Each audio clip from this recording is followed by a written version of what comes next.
2, 1. Boom, boom, it's story time. Boom, boom, paranormal Chicago activity with Katt. Hey, y'all, hey. Today, we're going to talk about a werewolf. It's one or a group of them that live in the Thatcher woods that's up by Maywood, Illinois, and that's where I ran into them. I am an outdoorsy girl. Okay, I know it may not look like it, but I love being out and I love doing stuff like camping. So when the world get a little bit too heavy and I know I need to go touch the grass, I'll go and go camp. At this point in time, my grandma Minnie is rapidly declining from lupus. I'm burnt the hell out. I'm working 2 jobs. I'm in college. I'm taking care of my little sister. Plus, I'm taking care of the house. I'm done for. I can't take no more. I told my daddy he gonna have to pull himself up by his bootstraps just for a little while. I need 2 or 3 days off by myself. I'm taking a break. You got to take care of everybody. I gotta go. He looked at me. He understood. He was like, okay, I'll take it. I'll do it. I got it. I promise. Okay, cool, because I'm gone. He give me the keys to his minivan. I grab our tent. I pack a bag. I pack a cooler.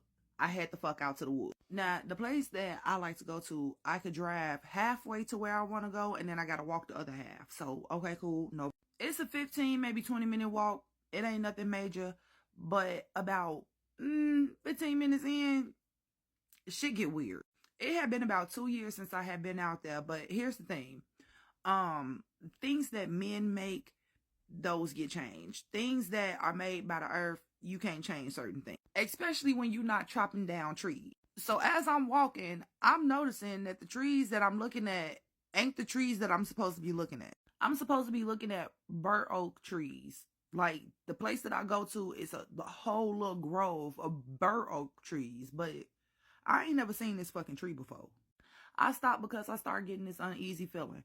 I get to looking around. It feel like it's something that's watching me. Now, as I'm looking around, I just so happen to see, like, it's a pile of rocks, but it low-key look like it could be a little den up underneath it. I ain't never heard of no bears being near Chicago, but I have heard of coyotes and wolves. Fun fact about Chicago. So, well, the Chicagoland area, let me say that. So they decided that because the rodent problem was so bad that they was going to set out a pack of coyotes. Like, literally, set out a pack of coyotes to kill off all the rodents.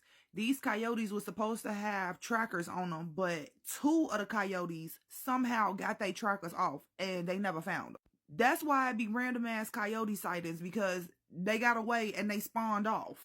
Anywho, back to the story. I see the little den, and I'm thinking to myself, yeah, something watching me. I need to go back. But I can't turn my back to the den because if you know you don't turn your back to whatever is hunting you. So I'm walking backwards.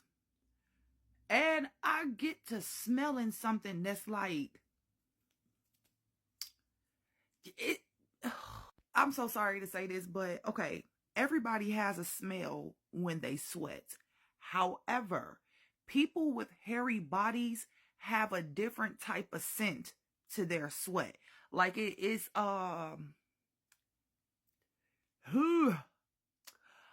somebody gonna hate me for saying this, but it's almost animalistic the way that it smells. And it's just because of all the hair that's on your body. Anyway, I get to smelling it and I'm thinking to myself, like, ooh, the last time I smelled that, I met an animagus, and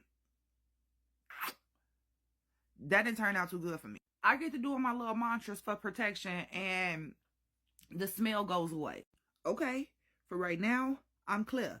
I don't feel the willies. Okay, we need to get the fuck on up out of it. I go in a complete different direction than what I was going before. Finally, I wind up in the bur oak patch that I'm supposed to be in. I sit down. I set up my camp because at this point in time, it's too damn dark to be walking out here in these woods in the first fucking place. I'm not finna do none of that shit. I got to get this camp set up. Tent up, fire up. I'm sitting up there roasting marshmallows and hot dogs. And no, I didn't eat them together, you weirdo. I'm thinking everything is cool. I done put a protection circle around my little camp. I got the stars. I had a little music. I got my happy tree. And some snacky snacks. Can't nothing go wrong, right? See, why I gotta ask that? Why I gotta ask that? Because every time I ask myself, could anything go wrong? And myself say no, the universe be like, hold on, bitch, let me show you. I get to hearing some animals is somewhere fighting. I'm talking about they getting the fuck down. I can hear them coming off from my left side. I'm terrified because I don't need they ass stumbling down here in my camp and fucking shit up. Everything goes silent. I don't hear no growling, no fighting, no biting, no nothing. And then all of a sudden, a little baby coyote just come running into my little clearing. That thing looked at me, I looked at it, and I was like, oh, do you need protection? Ears back, tail tucked between his legs, head down. It came over to me, crawling almost on his belly. I knew from that point, whatever the hell was going on in the woods, it had something to do with this little coyote, and I hope that his mama or his daddy ain't dead some damn. I give it a hot dog or two. It's sitting there, it's quiet. We okay. I'm thinking to myself, I'm gonna have to take this little baby on to the damn the ranger's office because clearly something didn't happen to his mom. Then I smelt that smell again. That sweaty human smell. But this time it's mixed with earth and metallic like blood. The little baby smelt it before I smelt it because it got up and it got a little bit closer to my leg. I said, what you smell? What you hear? What's going on? And then it hit me, fight or flight. We not outrunning a fucking wolf or a coyote, bitch. We gonna have to fucking fight. God damn, we gonna have to fight. I had one of them super long pitchfork things for the fire. So I grabbed it. And I always carry a machete with me when I go hiking. So I got that in my other hand. Little baby look at me. And it come right behind me like, oh, you know something up and you finna fight. So yeah. Go ahead on. Get him, human. I'm standing there breathing, eyes closed, quiet, because I'm trying to listen to wherever the fuck it's coming from. I could smell it, but that can throw me off a little bit. I heard a tree branch snap, but it wasn't just a normal snap, baby. You could hear the foot like break through it and hit the ground. I literally rolled my head. I said, come on out here, you big bitch. I'm ready. The biggest coyote I have ever seen in my motherfucking life came out the bush line. Little baby behind me whimpering. I'm thinking to myself, bitch, you should have ran. Oh, you should have fucking ran. I moved to the side because I'm trying to get in a space where I got enough room to swing at. It's a tree hanging low above me. If I swing, I might hit something. No, I need to get in the clear. When I moved, the baby didn't move. The thing is looking at the baby. So you don't want me. You want the baby. Okay. Whew. Good or bad, good or bad, good or bad, good or bad. What we gonna choose? Do we be bad and throw this motherfucking baby and let Mr. Coyote thing do his thing? Or do we stay and fight and we protect the baby? And you could potentially get messed up. But I mean, you did the right thing. Good or bad? Good or bad? I was going to choose bad until I noticed that around the neck of the giant coyote was a fucking amulet. I knew I smelt animagus. I looked at the amulet and looked back up at the coyote.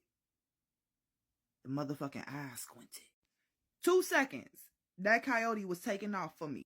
2 seconds before that coyote was right on top of me, Lil baby's mama jumped out of the damn bush line and took him down. She giving him some go, but he wound up turning around and biting her on the neck. She fell, but what he didn't realize was that I was standing right there and I put my machete straight through his back. I saw black blood, not red blood. I looked at the mama coyote. She looked at me. I went and packed up that camp and I got the fuck up out of there. I went to a hotel about 5 miles away from. The next morning, I woke up to a knock on my door. I opened up the door, room service standing there with a whole cart full of pastries, coffee, and all types of breakfast foods, and say, the owner of the hotel said, thank you for last night. I got a whole little card with a picture of her husband, and her son. The note said that she was giving him a night to run free. She didn't know that somebody was actually stalking him. What y'all got going on out here? That's a story for another day, though. Bye.